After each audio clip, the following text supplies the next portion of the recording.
Pepe, nice one. Dinero. Nice one. Ikaw bata ka, kanina pa kita hinahanap. Kung ano-ano pinaggagawa mo, cellphone ka ng cellphone, may gawain ka pa. Tapos ko na yun na eh. Anong tapos pinagkain na dulo? Hindi naman tapos pinagkain mo, wala ka pa ginagawa. At kayo, inamplementhan yung anak ko. Ay, ma. Ma, mamaya ko na nga gagawin eh. Puro ka namaya, wala ka na natatapos sa ginagawa mo. Meron nga, ma, Saan mo meron. ka ng cellphone?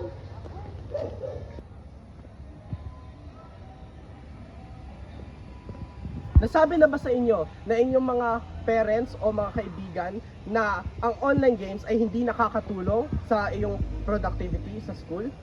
Well, kung gusto mo malaman kung totoo ba ang sinasabi nila, pumunta ka na sa live stream namin na aming live stream sa Twitch soon. Dito sa live stream na to, makalalaman nyo ang katotohanan kung tama ba ang sinasabi nila dahil ito ang topic namin. Thank you and we'll see you there.